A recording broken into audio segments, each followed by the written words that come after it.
भगवान का। परदार अभिमर्शनम, दूसरों की स्त्रियां परदार, उनके साथ भगवान उनका स्पर्श कर रहे हैं,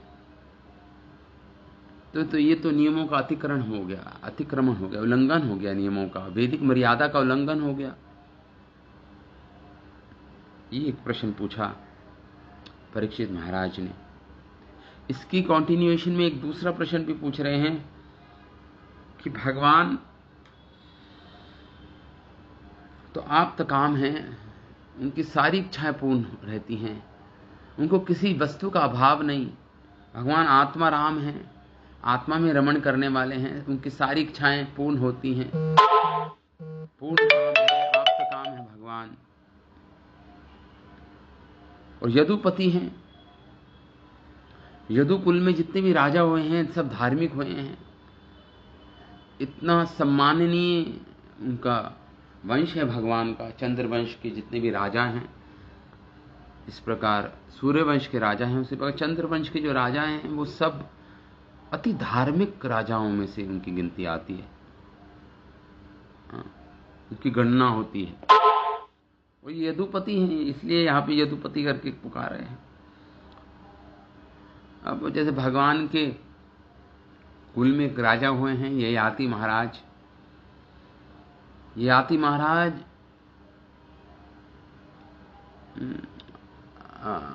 एक स्त्री शर्मिष्ठा से आसक्त हो गए थे, बहुत ज्यादा शर्मिष्ठा, और वो उनको श्राप के कारण शुक्राचार्य ने वर्जित कर दिया था कि शर्मिष्ठा के साथ संग नहीं करोगे तुम। श्राप मिला था ययाति महाराज को, लेकिन फिर भी उन्होंने शर्मिष्ठा का संग किया और वे बूढ़े हो गए, वृद्ध अवस्था आ गई उनकी, जल्दी बूढ़े हो, वृद्ध, क्योंकि शुक्राचार्य के वचनों का उल्लंघन करने के कारण वृद्ध शरीर प्राप्त हो गया उनको। लेकिन शुक्राचार्य ने कहा था तुम अपनी वृद्ध अवस्था किसी से एक्सचेंज कर सकते हो,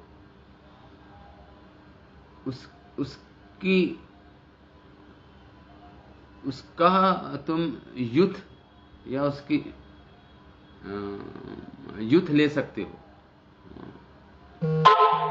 तो इन्होंने ययाति महाराज ने अपने पुत्र यदु महाराज को, जो बड़े ही धार्मिक नेता थे, राजा थे, राजकुमार थे, उनसे ये प्रार्थना की कि तुम अपना युद्ध, अपनी जवानी मुझे दे दो और मेरी वृद्ध अवस्था मैं तुम्हें दे दूंगा। तो यदु महाराज ने उसके लिए माना नहीं अपने पिता की ये बात, ये इच्छा जो उनकी, उन्होंने उस आज्ञा का उल्लंघन किया, नहीं माना उनकी बातों को। क्यों? क्योंकि उनको पता है पिता अधर्म में ये मेरी आयु को लगाएंगे, और यदु महाराज तो बहुत बड़े धर्म के पालक थे, धर्म का आचरण करते थे, और यदु महाराज से फिर जो वंशज हुए हैं, इसलिए कह रहे हैं यदुपति ही सब धार्मिक हुए हैं। तो भगवान तो इतने सम्मानीय धार्मिक परिवार से आए हैं, उनका जन्म हुआ है, और आप तो काम भी हैं, पूर्ण उनकी इच्छाएं पूरी होती हैं। तो कृतवान वही जुगुप्सितम, तो भगवान ने ये जुगुप्सित, ये निंदनीय कार्य क्यों किया? क्यों ये निंदनीय कार्य किया, ये पूछ रहे हैं। कृतवान वही जुगुप्सितम, निंदनीय कार्य क्यों किया भगवान ने? ये उसी प्रश्न का आगे कंटिन्यूएशन है, ये दूसरा प्रश्न ही कह सकते हैं इसको। किम अभिप्राय एतन्नः, भगवान का अभिप्राय क्या था, कि चाहते क्या थे, लक्ष्य क्या था ऐसा आचरण करने से, क्या दर्शाना चाह रहे थे वो? किम अभिप्राय, उनका अभिप्राय क्या था इस आचरण से, क्या दिखाना चाहते थे वो, क्या स्थापना करना चाहते थे वो, संस्थापना। एतन, ये जो संशय है, नह मतलब बहुवचन, नह मतलब हम सबका संशय है ये, परीक्षित महाराज कह रहे हैं संशय। छिंदी ही सुव्रत, हे सुव्रत, हे व्रतधारी, हे सुखदेव गोस्वामी, आप भी तो पूर्ण रूप से निर्ग्रंथ साधु हो, निर्ग्रंथ साधु हो। बचपन से ही आप माया से अछूते हो, विरक्त हो, और आपने जो अभी हमें ये रास लीला अपने मुख से, मुखारविंद से श्रवण कराई, आपने भी बड़े ही आनंद के साथ, बड़े ही उत्सुकता और रुचि के साथ ये कथा सुनाई हमें रासलीला की। और आप सुव्रत हो, अपने व्रत में बड़े सत्य व्रत हो आप, सुव्रत में नैष्टिक ब्रह्मचारी हो, और भी व्रत धारण कर रखे हैं आपने, पूर्ण रूप से वैराग्य है। आप स्वयं महर्षि वेदव्यास के पुत्र हो। आपको तो ये भी आभास नहीं था कि कौन स्त्री है कौन पुरुष है, जब आपने घर छोड़ा अपना, जन्म लेते ही आप चल पड़े। आपको तो ये भी भान नहीं कौन स्त्री है कौन पुरुष है। ऐसे उच्च महान मुनि हो आप, सुव्रतः ही सुव्रत, सत्यव्रत। हाँ, आपने बड़े ही रुचि और उत्साह के साथ जो कथा सुनाई है भगवान की रासलीला,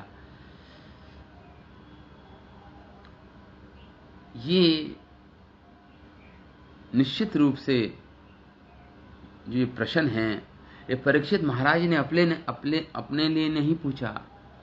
वहां पे सब योगी ज्ञानी जन भी बैठे थे उस सभा में, जब सुखदेव गोस्वामी कथा कह रहे थे।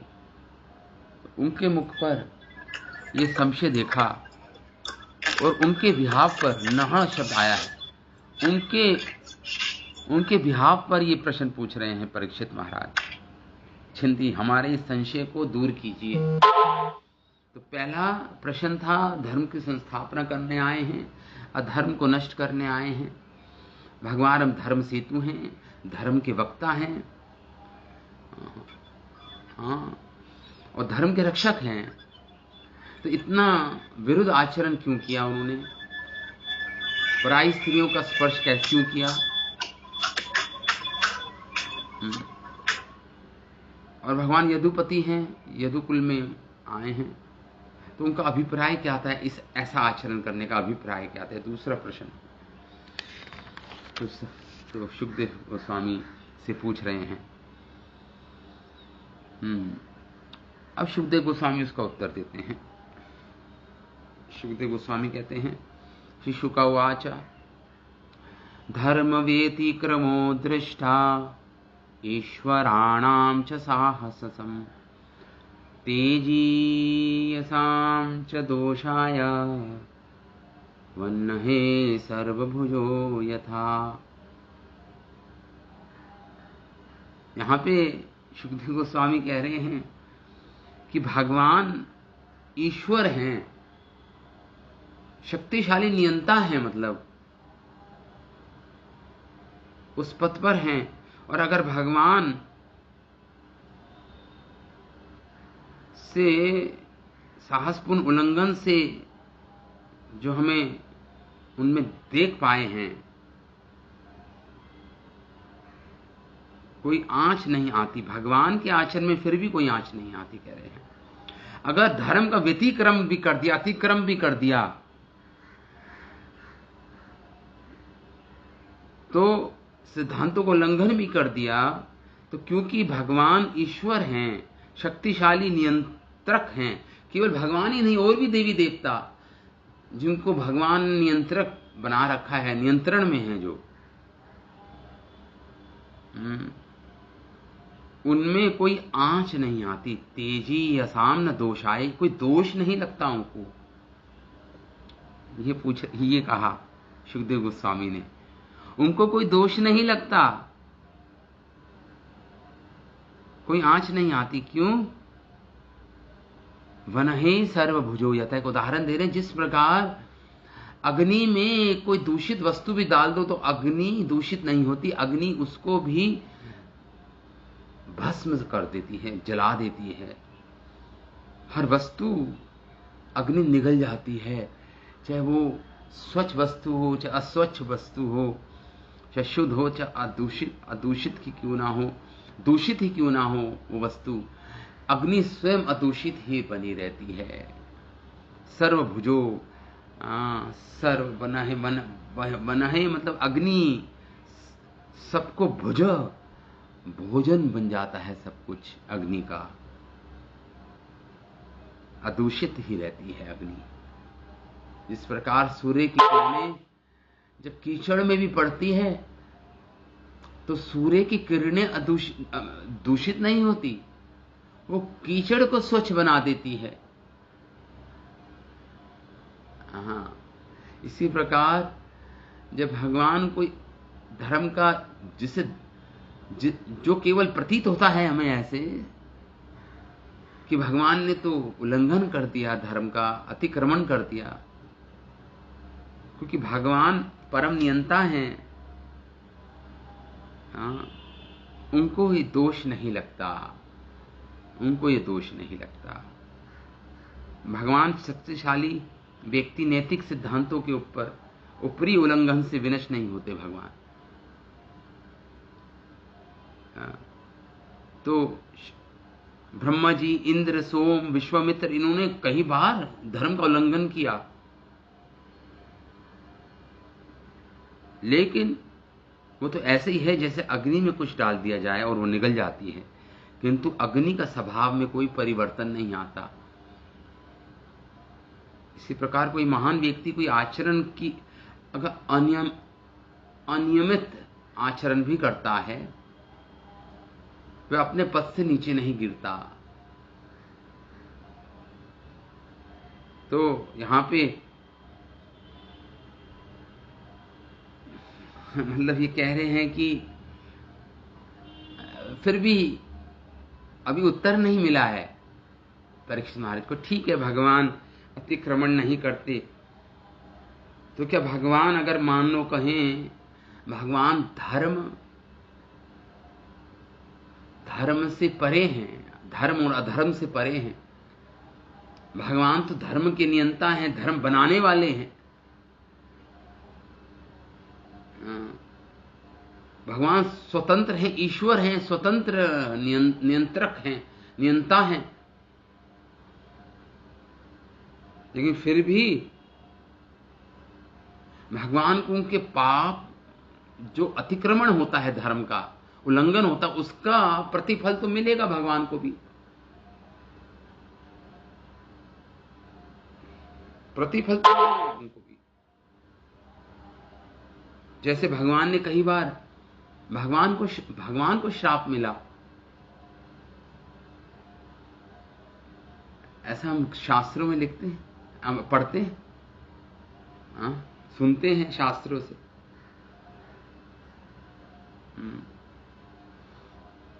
तो भगवान आप्त काम है, फिर भी भगवान से तो अगर धर्म का उल्लंघन होगा तो उनको भी उसका फल मिलेगा, इस प्रकार बोल रहे हैं यहां पे ये बोल रहे हैं। तो सुखदेव गोस्वामी ने यहां पे श्री विश्वनाथ चक्रवर्ती ठाकुर लिखते हैं कि बड़े बड़े देवी देवता, भगवान की तो बात ही छोड़िए, वो भी जब कोई अधार्मिक कार्य करते हैं, उनको भी उन कर्मों का फल नहीं मिलता। तो हम भगवान की तो क्या बात कहें, भगवान की तो क्या बात कहें हम यहां पे बोल रहे हैं इस श्लोक में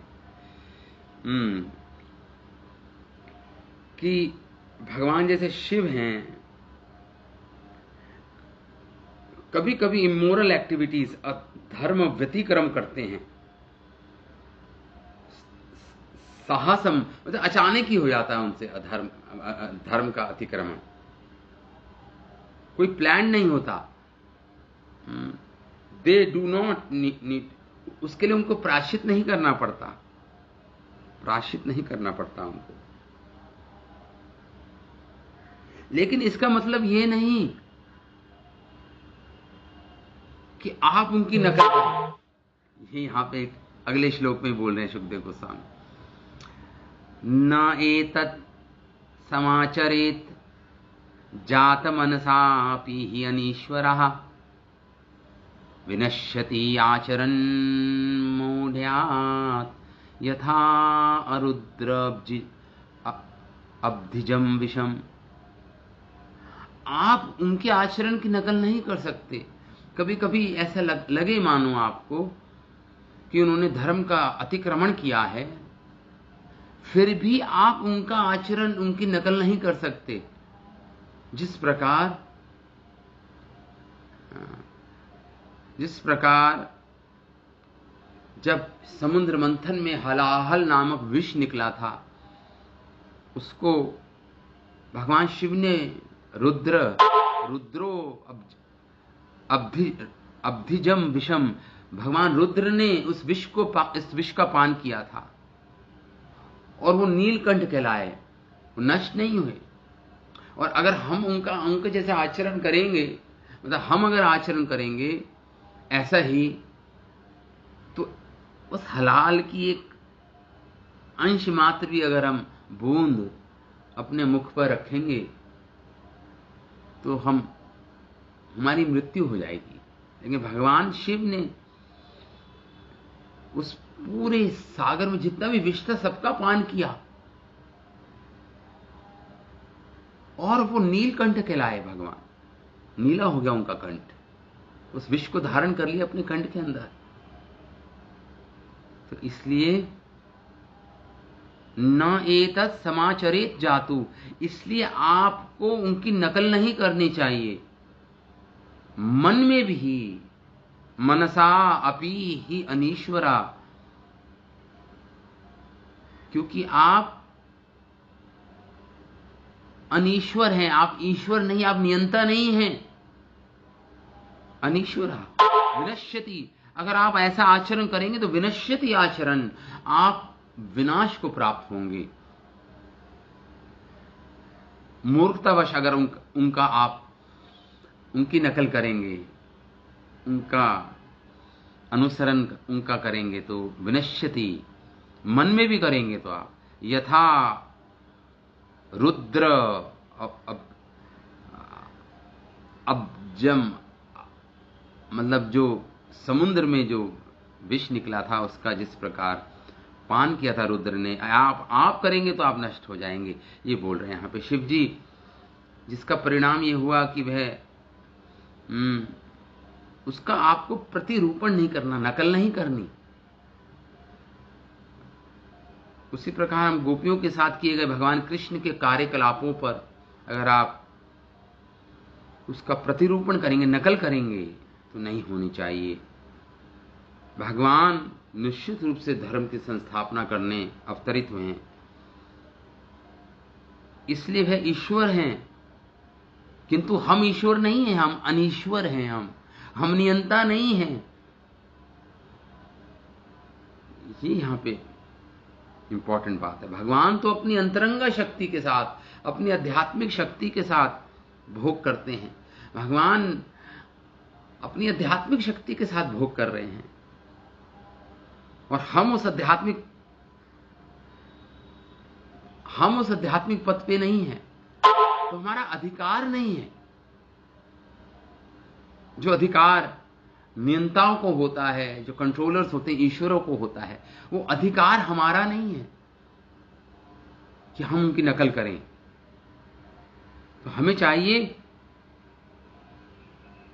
कि भगवान की इन क्रियाओं का अभिनय ना करें, प्रतिरूपण ना करें, नकल ना करें, क्योंकि हमारा अधिकार नहीं है उस पर।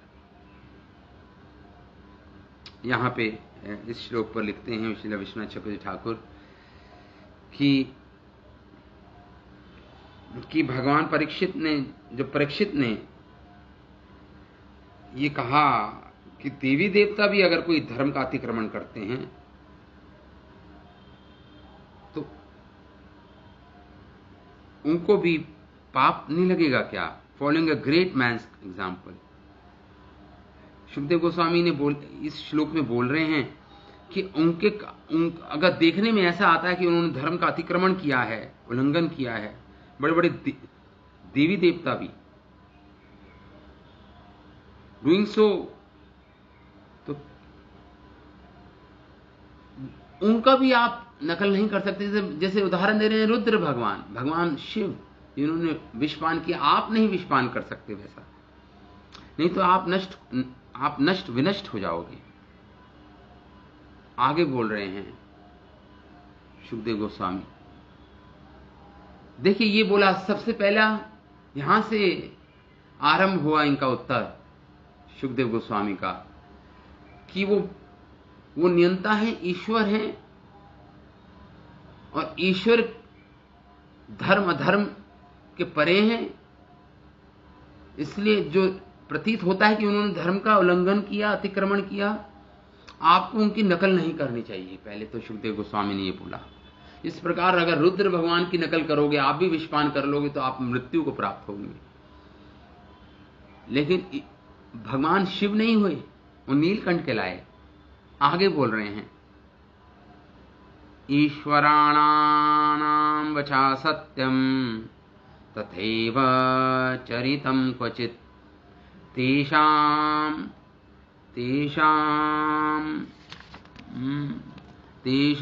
यत् स्ववचा युक्तं बुद्धिमान तत्समाचरेत्।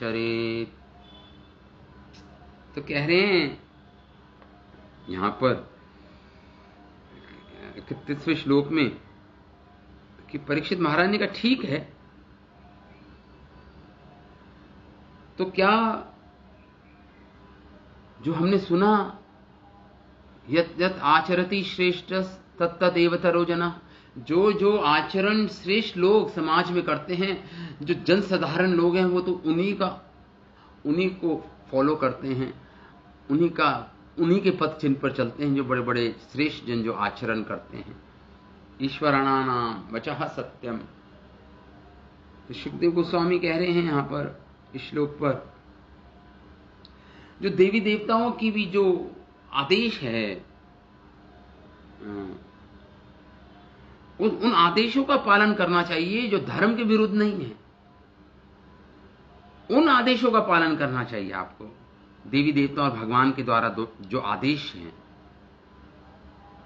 तव तथैव चरितम क्वचित, उन आदेशों का पालन करना चाहिए। यहां पे कह रहे हैं, यहां पे कि जिस प्रकार, और जैसे भगवान राम का उदाहरण दे रहे हैं यहां पे, भगवान राम ने कोई ऐसा कार्य नहीं किया जिसमें कोई कलंक लगे उनके। भगवान इसलिए भगवान राम को मर्यादा पुरुषोत्तम बोलते हैं। मर्यादा का उल्लंघन कभी नहीं किया। आप भगवान राम का चरित्र देख लीजिए, निष्कलंक रहे उनका चरित्र, उनकी इंस्ट्रक्शंस को फॉलो करो आप। बट वो जो आदेश हैं वो शास्त्र सम्मत होने चाहिए। तो आपको नकल नहीं करनी, आपको उनके आचरण को देखना है और वो आचरण को फिर शास्त्रों से मिलाना है। अगर शास्त्रों में वो आचरण निरूपित है, शास्त्र भी उसके लिए उस विधि निषेध को, जो विधि और निषेध दे रखे हैं शास्त्रों में, उससे आपको टैली करना है, उनके आचरण से टैली मतलब उसको मिलाना है। अगर वो शास्त्र भी बोल रहे हैं फिर वो करना है आपको। अगर शास्त्र उसके लिए निषेध कर रहे हैं तो वो आचरण नहीं करना। स्क्रिप्चर्स बहुत इंपॉर्टेंट हैं, शास्त्र। उदाहरण दे रहे हैं, जैसे जब अश्वत्थामा ने पांडवों के 5 पुत्रों की हत्या की। 5 पांडवों को ये समझा कि ये 5 पांडव लेटे हुए हैं। वो उनके पुत्र थे एक्चुअली 5 पांडवों के। अश्वत्थामा उनके पांडवों के कैंप में गया और उसकी पहरेदारी स्वयं भगवान शिव कर रहे थे। उन्होंने प्रणाम किया भगवान शिव को, अश्वत्थामा ने, और वो फिर उस कैंप के अंदर गया और उसने सोचा कि 5 पांडव सो रहे हैं, तो उसने क्या किया, तलवार से 5 जो एक्चुअली वो 5 पांडवों के पुत्र थे उन सबका सिर काट के वो दुर्योधन के पास ले गया था। और जब दुर्योधन ने देखा 5 जो पांडवों के 5 पुत्र थे वो पांडवों के, उसको बहुत दुख हुआ। दुर्योधन ने कहा तुम अगर 5 पांडवों के सिर लाते तो मैं प्रसन्न होता, लेकिन तुमने तो अधर्म का आचरण किया। उसके बाद अर्जुन ने जब अश्वत्थामा को पकड़ा, और ये प्रतिज्ञा ली थी अर्जुन ने कि मैं आज संध्या से पहले ही अश्वत्थामा का वध कर दूंगा, और द्रौपदी को कहा कि तुम्हारे समक्ष ले आऊंगा उसका सिर, उसको तुम्हारे समक्ष ले आऊंगा। तो जब अश्वत्थामा को पकड़ा अर्जुन ने, और जब उनको उस अश्वत्थामा को द्रौपदी के समक्ष लाया गया, तो भगवान ने जब बोला अर्जुन अब अपनी प्रतिज्ञा को पूरी करो, इसका वध करो, इस अश्वत्थामा का वध करो। वो आज्ञा भगवान की थी, उसको अर्जुन ने नहीं माना, उस आज्ञा को। क्यों? क्योंकि भगवान की ही आज्ञा है वेदों में कि एक ब्राह्मण अगर कोई दुष्कर्म भी कर दे फिर भी उसका वध नहीं करना चाहिए एक ब्राह्मण का। हां, अगर वो आतताई है, अगर आक्रमण करने आ रहा है आपको मार, फिर आप उसको वध कर सकते हो, अदरवाइज किसी ब्राह्मण का वध नहीं करना चाहिए। ऐसा भगवान ने शास्त्रों में, भगवान का ही आदेश है। जो भगवान थे उनका अतिक्रमण नहीं किया भगवान, उनकी बात नहीं मानी अर्जुन ने। जो शास्त्रों में सम्मत था कि किसी ब्राह्मण का वध नहीं होना चाहिए, वो बात मानी अर्जुन ने। और इस समय अश्वत्थामा कोई आतताई नहीं था, उसके हाथ में कोई भी शस्त्र नहीं थे अश्वत्थामा के, जब अर्जुन पकड़ के लाए हैं अश्वत्थामा को। तो अर्जुन ने वध नहीं किया अश्वत्थामा का। और इस बात को द्रौपदी ने स्वयं इसका अनुमोदन किया, इसको सपोर्ट किया इस बात का। तो इसलिए शास्त्र सम्मत होना चाहिए वो आचरण। इसका उदाहरण सबसे बड़ा ये अश्वत्थामा का ही है।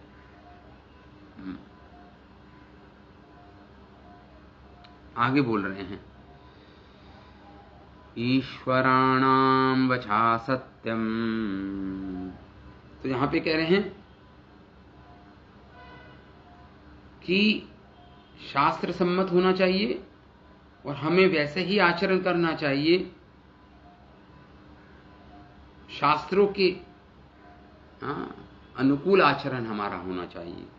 तो इसलिए आगे सुखदेव गोस्वामी कहते हैं, ईश्वराणाम वचा सत्यम तथैवा चरितम क्वचित तेषाम यस्तव उक्तम बुद्धिस्ताम समाचरित। ईश्वराणाम वचा सत्यम तथा आचरितम क्वचित तेषाम यथ स्ववचः युक्तम बुद्धिमान तत्समाचरेत्। यहां पे कह रहे हैं कि जो भगवान के द्वारा, जो भगवान के सेवक भी हैं, जो भगवान के द्वारा शक्ति प्रदत्त हैं, उनके वचन क्या होते हैं? वचन ईश्वराणाम वचः सत्य। उनके जो वचन होते हैं हमेशा सत्य होते हैं। और वह तथैव चरितम क्वचित, तो वो जो बोलते हैं उसके उनका आचरण भी वैसे ही होता है जो वो बोलते हैं। भगवान और भगवान के भक्त, भगवान के द्वारा जो ये देवी देवता है, भगवान के द्वारा जिनको नियंता बनाया गया भगवान के द्वारा, तथैव चरितम क्वचित, और वो अपने वचनों के अनुरूप ही कर्म करते हैं। वो उस आचरण को आपको करना चाहिए जो उनके वचन हैं। अगर उनके आचरण में वो आ रहा है, उन ईश्वरों के आचरण में भी वही है जो वो बोल रहे हैं, उस आचरण का आपको, उन आचरण को आपको उस आचरण को आपको आपको चलना है। उस आचरण को आपको आत्मसात करना है, उसको अपनाना है। उस आचरण को जो बोले, अगर वो जो कर रहे हैं आचरण भी होना चाहिए साथ साथ। तथैव चरितम क्वचित तेषाम, इसलिए जो बुद्धिमान होते हैं, बुद्धि लगाकर, उसके लिए आपको बुद्धि चाहिए। कहते हैं ना, नकल भी करनी है उसके लिए भी बुद्धि चाहिए। आप ब्लाइंडली किसी की नकल नहीं कर सकते। अगर किसी सत्पुरुष के आदेशों का पालन भी करना है तो उसमें भी आपको बुद्धि चाहिए। बुद्धि अपनी लगानी चाहिए। यहां पे शुकदेव गोस्वामी कह रहे हैं कि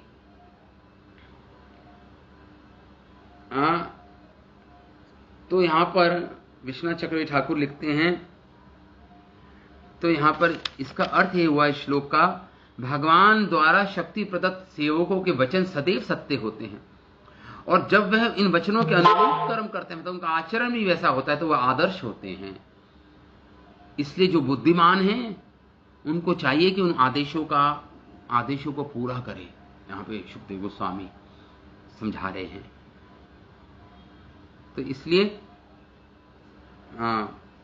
शुकदेव गोस्वामी जो बता रहे हैं कि जो बड़े बड़े देवी देवता हैं, वो one should not perform only those acts which does not contradict the orders, और वो आचरण नहीं, अगर वो विरोधाभास है उनके आचरण में, उनके आदेशों का, उस आदेशों का आप उल्लंघन कर सकते हो, लेकिन उनका आचरण में भी वही आचरण भी वैसा ही है जैसे वो आदेश दे रहे हैं। वो ईश्वर, नियंता, देवी देवता या भगवान स्वयं, उन आदेशों का पालन करना चाहिए। तो यहां पर लिख रहे हैं, यद्यपि सामान्य लोग, विशेषतया तो अज्ञानी भौतिकवादी लोगों द्वारा कल्पित किए गए निरर्थक संसार के सर्वथा विपरीत वास्तविक ब्रह्मांड जो जीवन के ओतप्रोत हैं, और जो वस्तुतः ईश्वर से ओतप्रोत है संसार, जो समस्त वस्तुओं के में व्याप्त हैं, जो सबको धारण करते हैं, पूर्ण पुरुषोत्तम भगवान असंख्य जीवों में, जिनमें हम भी सम्मिलित हैं, उनके किसी निजी संबंध ही वास्तविक हैं। कुछ जीव भौतिकवादी बात के मोह में फंसे हैं या भौतिक शरीर से पहचान करते हैं, जो कुछ मुक्त हैं और अपने नित्य आध्यात्मिक स्वरूप से परिचित हैं। यहाँ पे शिल प्रभुपाद अपने तात्पर्य में अंततोगत्वा यहाँ पे बोल रहे हैं, भगवान के द्वारा शक्ति प्राप्त किए गए उन भक्तों का भी हमें आचरण करना चाहिए। यहाँ पे ये बोल रहे हैं। शिला भक्ति सिद्धांत सरस्वती ठाकुर लिखते हैं, यहाँ पे इस श्लोक में ईश्वराणाम का अर्थ है ज्ञान तथा तपस्या के बल पर शक्तिशाली बने हुए व्यक्ति। उनको भी ईश्वराणाम बोलते हैं, ईश्वर, नियंता। ज्यों ज्यों मनुष्य ईश्वर के स्वभाव तथा उनकी इच्छा को समझने लगता है और आध्यात्मिक जीवन में श्रेष्ठता प्राप्त करने के लिए निजी त्याग करता है, त्यों त्यों श्री भगवान उसे शक्ति प्रदान करते हैं, जिससे वह उनकी इच्छा का प्रतिनिधित्व कर सके, जिससे वह बुद्धिमान, जिसे उसने बुद्धिमानी से समझा है। तो जो भगवान का आदेश है, अगर उसको पालन करेगा अपनी बुद्धि लगाकर, तो वह भी शक्ति प्रदत्त बन जाता है। वो भी शक्ति आ जाती है उसके अंदर भगवान की। पूर्ण पुरुषोत्तम भगवान इस धरती पर धार्मिक आचरण का जीता जागता दृष्टांत प्रस्तुत करने आए हैं। गीता में भगवान ने बोला कि यदि मैं आदर्श कर्तव्य का पालन ना करूं तो सारा संसार पथ भ्रष्ट और विनष्ट हो जाएगा। गीता में भगवान ने बोला है 3 अध्याय में। इस प्रकार भगवान ने विविध अवतारों द्वारा ये दिखलाया कि इस जगत में किस प्रकार उचित कर्म करना चाहिए। इसका उत्तम उदाहरण भगवान रामचंद्र हैं, जिन्होंने राजा दशरथ के पुत्र के रूप में अद्भुत आचरण किया। किंतु भगवान कृष्ण स्वयं अवतरित होते हैं तो वे परम धर्म का भी प्रदर्शन करते हैं।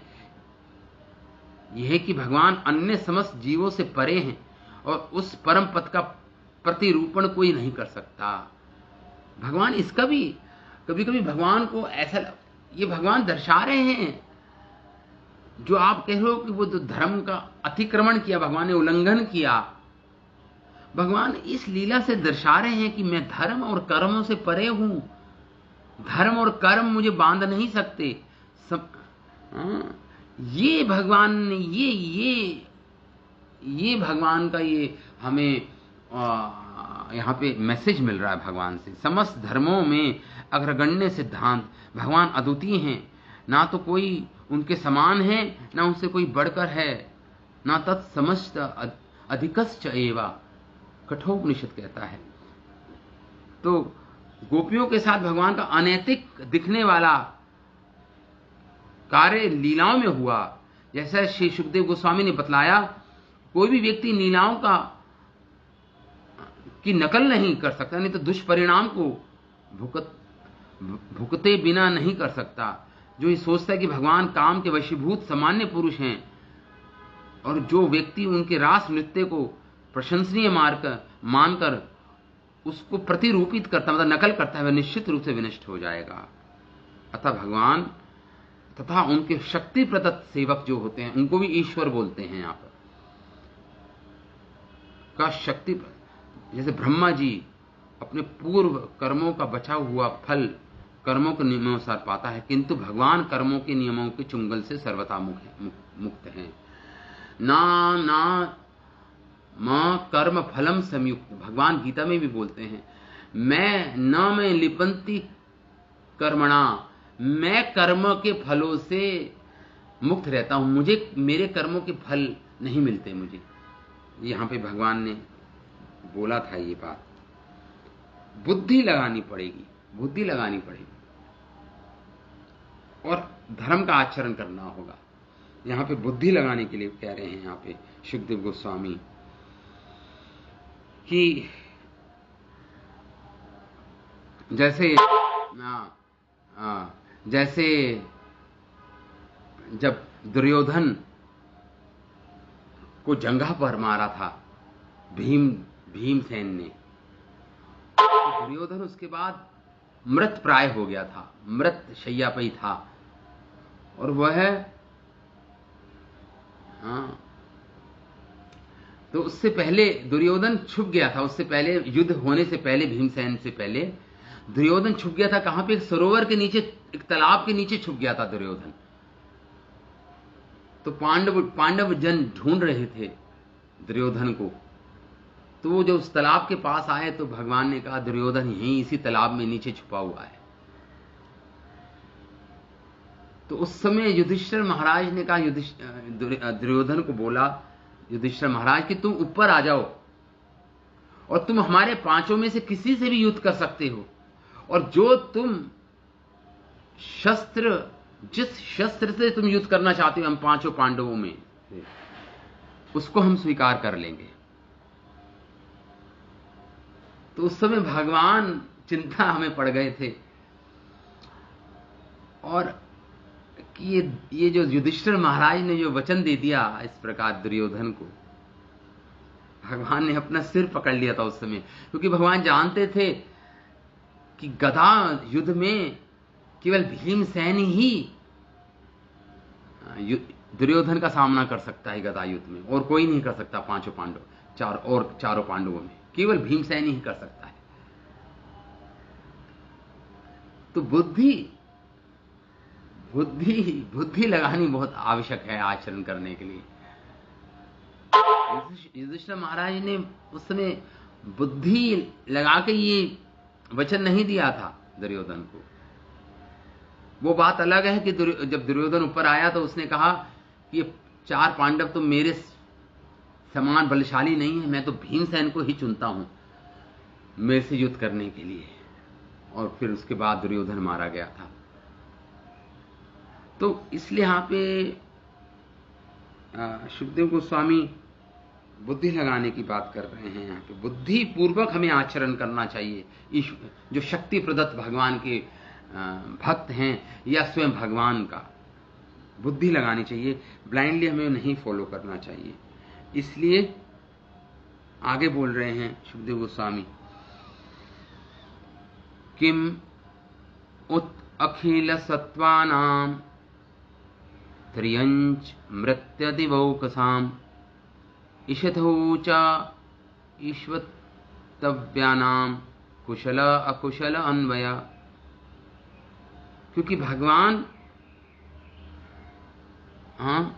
जो समस्त जीव जो हैं, अखिल सत्वानाम त्रियंच मृत्य देवौकसाम, भगवान ही मूल स्रोत हैं। भगवान के द्वारा सृजित है ये पशु, ये मनुष्य, ये देवता, भगवान उनके स्वामी हैं। अखिल सत्वा नाम है भगवान, ईश्वर है भगवान। तो फिर ईश्वर के विषय में तो क्या कहा जाए, जब ये जो देवी देवता हैं, किमुत न्याय बोलते हैं इसको, किमुत न्याय, जब उन्हीं का आचरण करना है, उनका भी आप उल्लंघन नहीं कर सकते आदेशों का, अगर उनके आचरण में वो है, तो फिर भगवान के विषय में तो क्या कहा जाए, जो जगत जो सारे अखिल संसार के प्राणी का सृजन करता है, पशुओं के, मनुष्यों के, स्वर्ग में देवी देवताओं के सृजन करता है, जो ईशतु नियंता हैं, जो ईश्वतव्याम कुशल। इसलिए भगवान किस प्रकार का संबंध, कैसे, तो भगवान इस संसार के शुभ और अशुभ कर्म से किस प्रकार का संबंध रख सकते हैं, जिससे उनके अधीनस्थ प्राणी प्रभावित होते हैं। भगवान द्वारा शक्ति प्रदत्त महान पुरुष भी कर्म के नियमों से मुक्त होते हैं, उनको भी कर्मों के नियमों से मुक्त होते हैं। तो फिर भगवान के विषय में क्या कहा जाए, जो अंततोगत्वा कर्मों के नियामक हैं, कर्मों का फल देने वाले हैं भगवान, उनको कैसे, उनके कर्मों के फल, उनको आप कैसे कर्म बंधन में डाल सकते हैं भगवान को। नियम उनके लिए, उनके द्वारा बनाए गए हैं ये नियम, और उनकी सर्वशक्तिमान इच्छा के प्रतीक हैं ये नियम, भगवान की इच्छा के प्रतीक हैं ये नियम, भगवान की इच्छा है ये नियम बनाने की। अतः जो भी वो कार्य हुआ है वह सर्वशक्तिमान की इच्छा से हुआ है। अतः जो भी कार्य हुआ है अपनी इच्छा से करते हैं, और उनकी आलोचना सामान्य लोग नहीं कर सकते। इस प्रकार बोल रहे हैं यहां पर। नेवर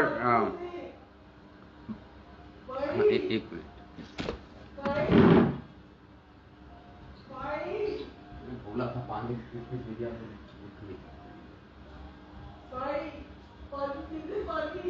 दे रहा हूं।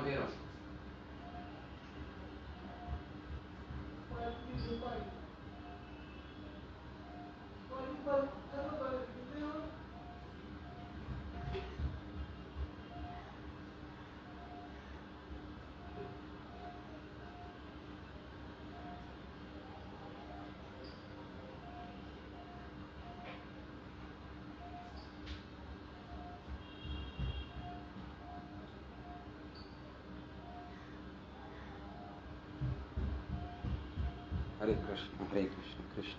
तो यहां पे सुखदेव गोस्वामी यही बोल रहे हैं,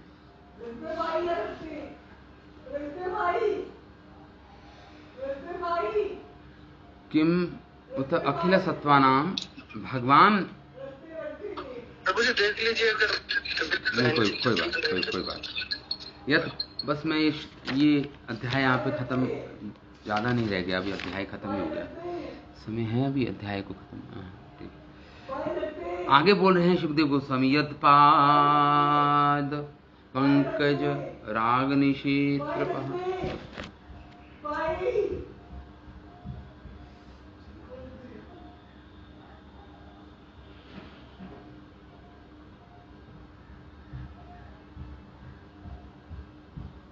यद पाद पंकज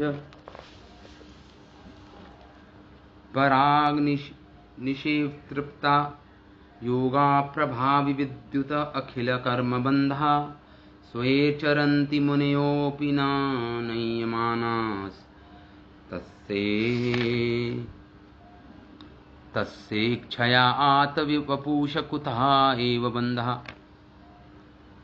तो कह रहे हैं जब भगवान को आप कर्म बंधन में नहीं बांध सकते, नामे कर्माणि लिम्पन्ति, गीता में भगवान बोल रहे हैं, भगवान को आप कर्म बंधन में नहीं डाल सकते।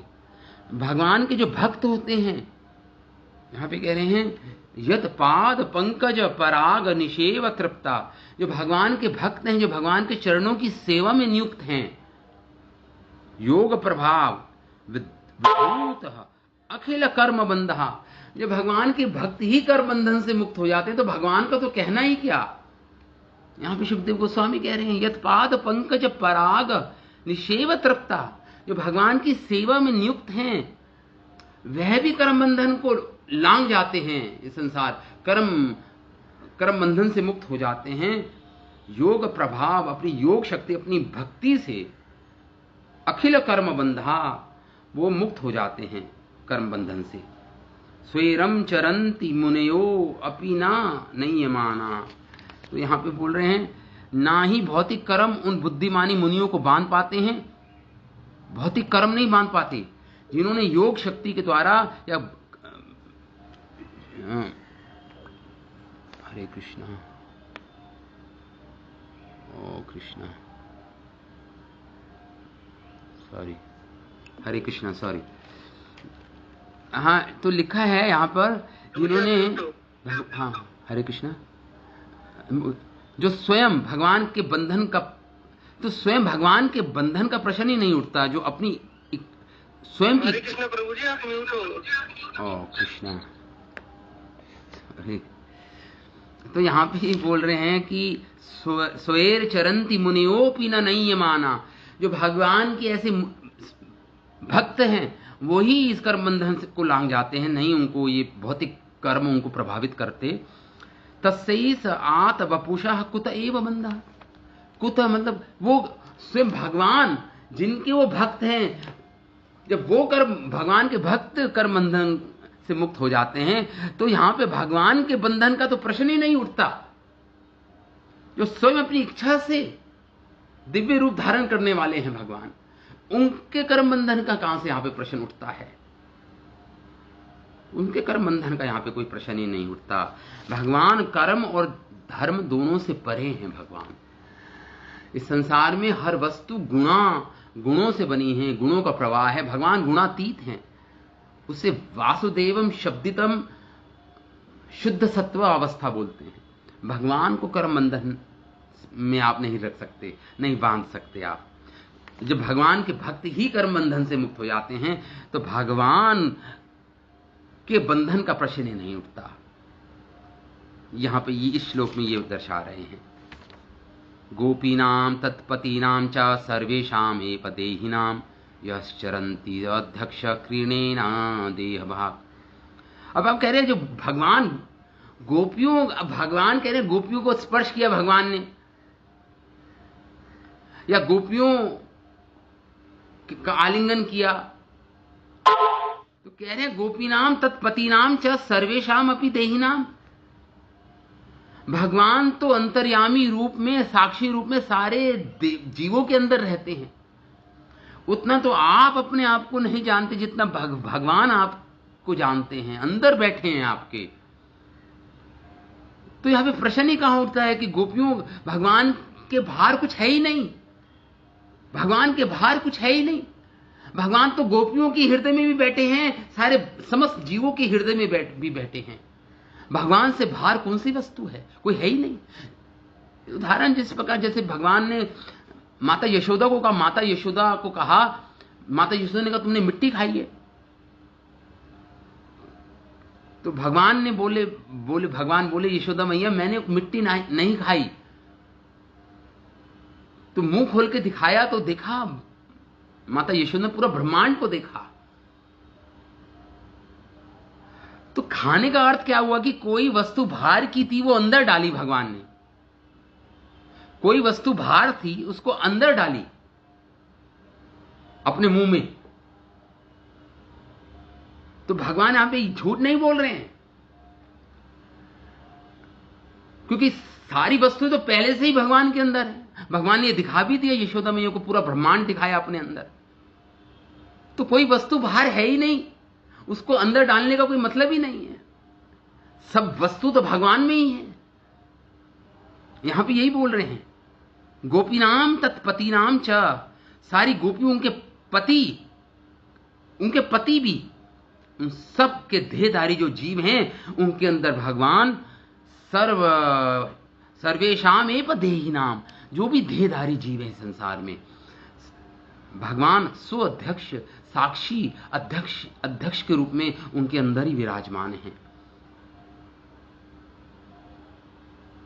तो और भगवान, तो फिर यहां पे प्रश्न ही कहां उठता है?